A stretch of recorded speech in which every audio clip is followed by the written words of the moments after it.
wrestling fans. My name is Brian Crazy. I'm JC Styles. And we're the F and brand of wrestling and entertainment here on YouTube.com. Thanks for tuning in once again. We are back with our review of the longest running weekly episodic television show in history.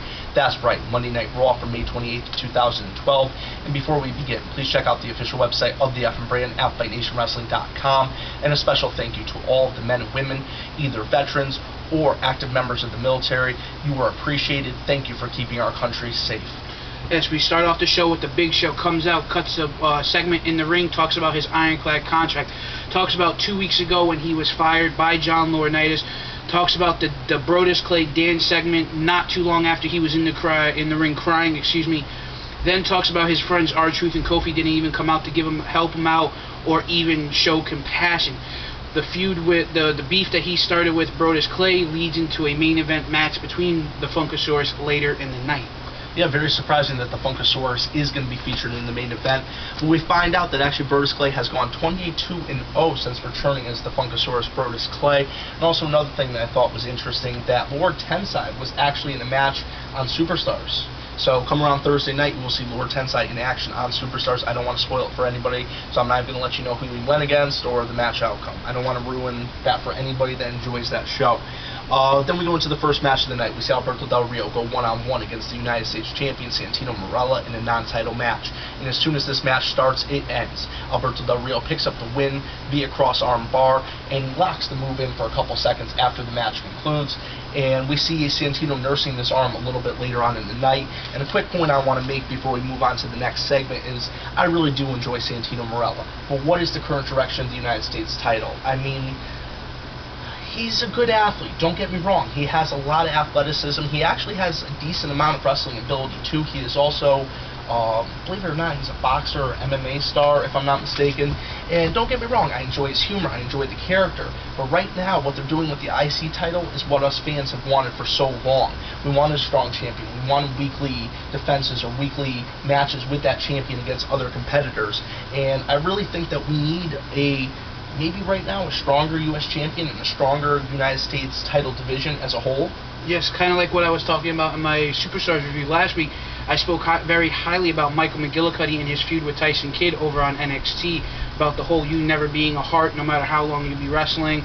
And I think that's what the United States Championship division needs, is someone like a Michael McGillicuddy or a Tyson Kidd, someone or some person who has, could deliver in the ring but also get the fans behind them, and that is not a joke.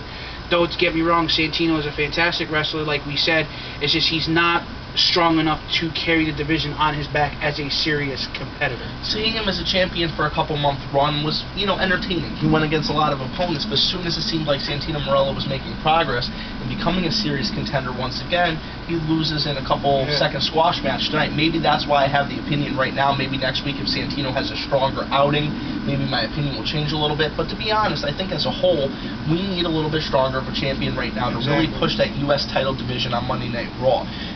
They shouldn't have to focus so much on the CM Punks and the Daniel Bryans. They should be able to focus on that strong U.S. title division to help carry that show, along with the tag team, the Divas division, and then you could focus on the main event guys in the main event. Exactly. Then we move into WWE Tag Team Championship action. Air Jimmy, R-Truth, and Kofi Kingston take on the team of the American Show-Off, Jack Swagger and Dolph Ziggler. Now, I like this, that they're featuring the tag team champions on both Raw, Superstars, and SmackDown. Something that they didn't do with Epico and Primo weekly. We usually used to see Epico and Primo on Superstars and SmackDown. Now we're seeing the tag team champions,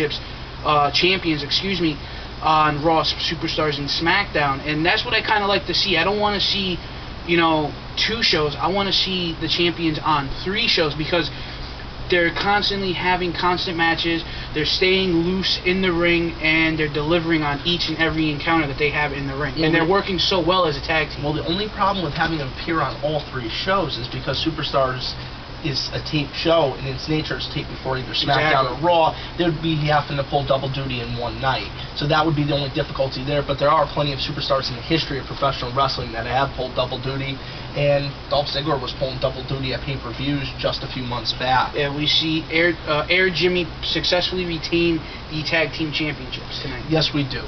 This is after Truth ends up picking up the win over Swagger.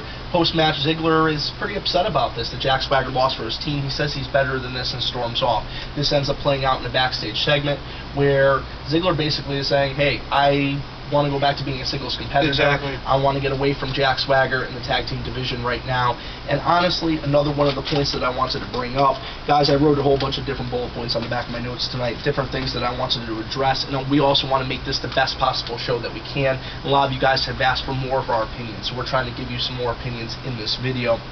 And I do agree, a push for Ziggler is the right way to go. Ziggler is the future of the WWE. I know there's a lot of fans out there that are probably questioning that right now, but go back and watch the Royal Rumble 2012. Watch the championship match between CM Punk and Dolph Ziggler. And even go back and check the championship match he had the year before with Edge. Oh my God, for the World Heavyweight title, that was an incredible match. And I think he actually won the match, but then it was reversed because Vicky Guerrero stepped in and stripped Edge for using the spear. And here's a perfect point, too. A perfect point. It's pretty evident with the Raw Super Show and since WrestleMania 28 that the Bring It extension is kind of fizzling out. I see that they're still identifying guys as Raw Superstars, SmackDown Superstars, and it's nice to still have a little bit of distinction because there are two sets of championship titles still, and I believe that should be kept so there's more opportunities for young upcoming superstars. But go back a year, SmackDown was definitely the brand that had a lot of star power. We had the Del Rio, the Ziggler, you know what I mean? Exactly. Those type of competitors. And unfortunately, Raw has robbed a lot of those guys. So maybe it's time to see maybe Ziggler stay on Raw and see Swagger go back to SmackDown, because Swagger had an incredible match with Sheamus. And it would be really interesting to see a little feud over the World Heavyweight title. A month or two, Swagger is a former World Heavyweight champion. And, you know, the guy's been in the doghouse for a long time. I mean, come on, he had to be Michael Cole's trainer. I mean, come on, maybe, I think the guy's probably paid his dues. I don't know. I don't work for the company personally, so I don't know how he's acting backstage. But maybe it's time to give him that opportunity once again and see what he can do. You want to move into the next segment, please? Yes, we see backstage, we see Santino coming back from his loss from backstage from Del Rio earlier in the night. Big Show approaches him and says, I could pick my opponent for tonight, and he basically gets his hands around Santino's throat, and it looks like he's getting ready to start bullying him around, throwing him around backstage, and Brodus Clay steps up and says, I hear that you have a beef with me, and if you want to talk about it, say it to my face and not behind my back. And then he goes, Big Show says, you want a match? How about you pick me later in the night? Then we see the match announced in the next segment with John Laurinaitis and the CM Punk. Yes, we see John Laurinaitis come out, not only the Hosky, but also Carlton. And Johnny Ace makes his way down to the ring. He unveils the new cover, well, supposedly the new cover for the WWE 13 video game featuring none other than Johnny Ace. Johnny Ace, the man with the plan. And I think the best part about all this, even before CM Punk comes out and they unveil the real cover, is if you look in the top right-hand corner, Attitude, baby. Attitude, and I can't wait. Not that I'm one of those fans that are saying that, oh, WWE needs to return to the Attitude Era to become successful. I enjoy the current era. I've enjoyed all eras in wrestling, and I think eras in wrestling is what's made it so interesting, because you enjoy one thing, they move on to the next, you become a fan of it, they start to evolve, they change, just like anything in this world, it needs to evolve and change. But basically CM Punk comes out, he ends up unveiling the real cover of the game, which is kind of furled up on the structure where they keep the lights, comes down, a couple, fireworks go off, and it's CM Punk with his arms crossed in his straight edge pose. And the biggest news out of this segment, which everyone most likely already knew, is that the match between John Cena and the Big Show at No Way Out will be inside a steel cage. And what kind of stipulation is this match going to have? Because not only are they going to be cage matches, but the current word is that they're going to be stipulation cage matches. So could we see a chain match? Could we see a whipping match? Could we see a strap match? Could we see, as long as we don't see an electrified steel cage match, and that's not a jab at TNA Wrestling, but I mean, when someone hits a cage and a light goes on, that was just pretty bad. But I always wanted to see, sorry, completely off ball, I'm sure the fans will enjoy this, I always wanted to see an Inferno Hell in a Cell. I know they'll probably never do it, but two things I want to talk about quickly before we get into the CM Punk versus Daniel Bryan match of the night. First off, WWE Universe was tweeting at the WWE Universe fans, do you want to see at CM Punk versus at Daniel Bryan in a hashtag 60-minute Iron Man match at No Way Out? F and True Wrestling retweeted, yes, we do want to see it. 2, I was also on Twitter, and I didn't like some of the things I saw. CM Punk's versus the Yes Man, you know, and the thing is, I don't know what everyone's issue is. I mean, the thing about it is that for the longest time, everyone's been complaining that there's not enough pure wrestling, and then the minute we get a pure wrestling, like I said last year, everyone was so high on CM Punk, and then now everyone's like, oh, well, CM Punk, there he goes again, you know. Well, I think that the trend with wrestling fans is they get on one bandwagon for a week, and then as soon as the next bandwagon, as soon as the greener pastures, they decide to jump to the next. And wrestling fans are very vocal, and that's the one thing about wrestling, and that's the one thing about wrestling fans, and that's the one thing I enjoy about professional wrestling, is that we get to choose what superstars we like and don't like. And a lot of these fans are being very, very vocal, and sometimes any sort of reaction is a good reaction, because people, regardless, are talking about Punk. But I do agree with what you said. Respect these athletes. If they're just saying CM Punk sucks because they're not liking the current character or something, that's understandable. But if they're going after Punk for his athleticism, or for him going out there and putting his neck on the line, and, you know, at the end of the day, guys, a lot of these athletes could end up paralyzed, they could end up seriously injured, and they could end their careers going out there trying to entertain us. Now, you're going to go, hey, they make money off of this. Well, guess what? Do you go to work not to make money? Our businesses, except for not-for-profits, but nothing in the wrestling world is not-for-profit. Do you go to work not to make money? Yeah, exactly. I mean, it's just, be honest. Then on top of that, the bashing that we see at the CM Punk versus Daniel Bryan match at Over the Limit, particularly in my book, I thought that was match of the night, if not match of the year. Also, some of Daniel Bryan and CM Punk's greatest stuff is from ROH and Pro Wrestling Passion and all these other ones, Pro Wrestling Insider. You know, check out their stuff. Full Impact Pro? Yeah, Full Impact Pro, excuse me. I'm not familiar with a lot of the indie promotions outside of ROH and Chikara, but go back and check some of their stuff out. I mean, these guys went through wars through the indies to get to where they are, and they go out there and they do a 5-star match just to have someone say, oh, well, this match sucked. Well, that's the thing about it. They are incredible competitors. It was a great match, and don't get me wrong, I enjoy CM Punk versus Daniel Bryan any day of the week. I could sit there and probably watch that match over and over again. It's a great contest between two incredible wrestlers, but in my opinion, just this year alone, Dolph Ziggler has brought in CM Punk to that limit, and so has Chris Jericho. And those were some of my favorite matches, just in this fan's opinion. So we move on to CM Punk versus Daniel Bryan. Phenomenal match.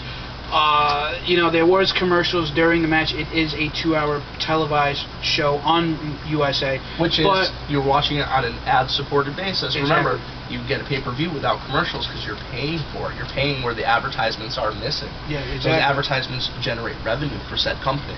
We see AJ come out supporting CM Punk with his In Punk We Trust shirt. We see a mix-up altercation. Daniel Bryan picks up the win. Post-match, CM Punk was actually thankful that AJ was out there, because Kane came out and attacked Daniel Bryan with a steel chair, choke slamming him on the chair. Then as he was getting ready to go for Punk, AJ threw a steel chair in, and CM Punk took it to Kane. Exactly, and this is the question I currently have. It looked like they were setting up a match between Randy Orton and Chris Jericho at the No Way Out pay-per-view. But now that Chris Jericho's out, he is now suspended. What is going to happen? In a little bit, we'll find out after a match involving The Miz that Randy Orton does come out, and there's a confrontation between these two gentlemen. Are we going to see The Miz versus Orton? Is this going to re-elevate The Miz back to the main event level scene, or are we going to see the rematch Orton versus Kane? Exactly. But I think I jumped the gun on that a little bit. I apologize, because the next match actually is Christian versus The Miz. We see Christian pick up the win via Frog Splash. Cody Rhodes is a commentary during this match, and I believe he distracted him at some point throughout the match, if I'm not mistaken. And post-match is when The Miz cut the promo. That's when Randy Orton come out, and the segment I was talking about just a second ago applies now. Yes, Orton comes out, RKO's The Miz. Orton goes up to the top rope, second rope, does his pose to end the segment. Then we move into, which was probably one of the worst matches. I mean, I think Santino did his very best against Del Rio, but Otunga didn't even get one maneuver and completely got destroyed by Sheamus. And that's my question. I mean, Otunga, since he's been in the WWE, he's never really been that strong of a competitor. They put him in a really strong position. He definitely has the look. He definitely can talk.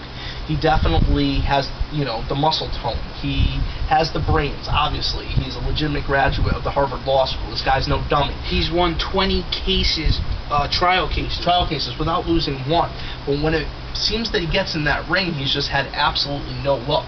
Is it all just WWE's booking of him, or is he really just doesn't have what it takes, and I think he's got everything else except for that, because we never really got to see too much out of him. Since the Nexus and the Straight Edge Nexus broke up and disbanded, Otunga, outside of McGillicuddy and the tag team, Otunga and McGillicuddy being tag team champions, when that tag team broke up, Otunga hasn't really done much in the ring. Honestly, I think this is probably the best role for Otunga right now. And honestly, I think it's probably the best role that Eve could be playing right now. The executive administrator is on fire, and eventually I see her being a much more prominent and much more important part of the WWE. Vince McMahon is currently very high on her and very high on her work.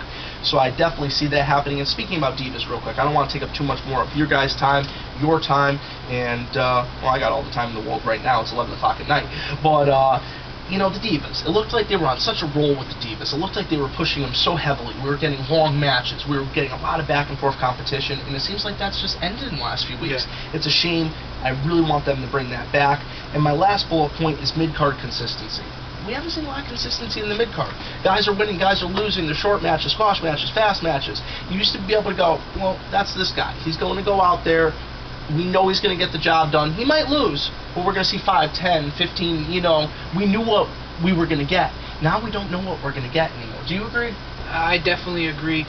Then we move into the last match of the night that they were hyping up all night, Brodus Clay versus The Big Show. And it was just a big disappointment. Not because it wasn't a good match. It wasn't even a match. It turned into a mugging. It turned into a violent mugging. Big Show came out and started, bashing, saying that he's WWE's new Doink the Clown. At least Doink the Clown was good. And then that was fueling Brodus, and then they basically did a walkway collision. Show speared him. I mean, football tackle mixed with spear. It was like not to negate anything. It was like an Escalade hit in a smart car, because Big Show was the Escalade and Brodus Clay was the smart car, and then it was all Escalade through the whole entire segment. I mean, Brodus got a couple of quick clean punches, and then that was it. You know what it reminds me of? Remember Back to the Future? He goes, Marty goes to Doc. He goes, land on him. He goes, he's in a 46 Ford. He'll rip through us like we're tinfoil. Marty. But you can tell we are big sci-fi fans. We are. Trekkies, Star Wars fans. We love wrestling. Sci-fi fans. We love wrestling. Sci-fi. Shoot us, whatever. 1.21 gigawatts, Marty. But Big Show completely destroyed Brodus. Took apart the announcer's table. Figuratively beat Brodus with the announcer's table. You know what I was noticing for the first time tonight? The side of the announcer's table looks like the old Raw set. Yes, it does. Did you pick up on that? Yes, I did. Then we see Kofi come out to try to come to his friend's rescue. He gets tossed around. That didn't work well at all. That didn't work well. Then R-Truth gets thrown against the outside of the ropes on the outside of the ring. Then Kofi gets thrown through the barricade where the ring bell is. Not that they didn't tell a bad story here. Not that they didn't. It was a great story. It was a great story. It's not that they didn't further the build towards Big Show being heel, but throughout the night they were hyping that we were going to get to see this main event. And then I'm sure they had to get it past a lot of fans' minds. Brodus Clay is going to be in the main event, which I'm fine with. I know JC was fine with, but I know there's a lot of fans out there that are going to say, why is Brodus Clay in the main event? But you know what? This guy's going out there, and week in and week out, he's done whatever it takes to entertain the fans. And believe it or not, he couldn't dance for a damn from what I've heard. He learned these moves. He figured out the choreographed moves. He's entertained the fans. He's bringing kids Exactly. in. You know what? He's good for the WWE Universe, and I'm just tired of the bashing of Brodus Clay. Is he the most technically gifted wrestler? Of course not. Is he ever going to be the most technically gifted wrestler? Probably not. But there's been plenty of successful people. Can we say Hulk Hogan is the most technically gifted wrestler? No. Is Hulk Hogan one of the biggest icons in professional wrestling ever? Yes. I mean, definitely Hogan. But you know where I was going with that. Yeah, exactly. Not to take anything away from Hulk Hogan. Hulk Hogan gave so much to the wrestling business. He is... You can argue this fact, whether if Ric Flair is a wrestling god or Hulk Hogan is a wrestling god. You can go back and forth.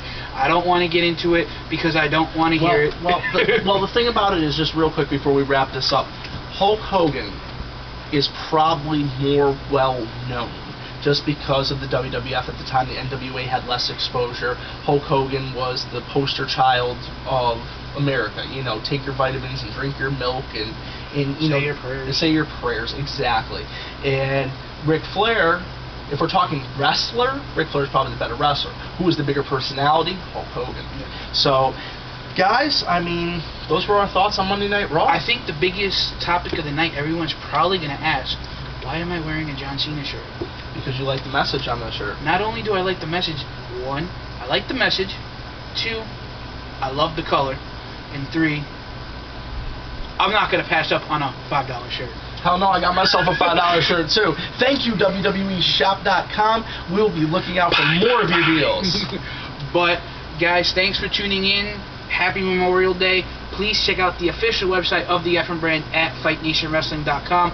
Follow us on Twitter at EffinTrueWrestling, at JCXStyles, and at Brian Crazy 2001. We thank you for watching. We thank you for being loyal fans and subscribers of the Effin brand. My name is Brian Crazy. I'm JC Styles. Have a great Memorial Day, like my broadcast colleague said, and we will catch you a little bit later in the week with our Q&A and our Friday Night SmackDown and hopefully TNA Impact Wrestling reviews. And Superstar review. Good night.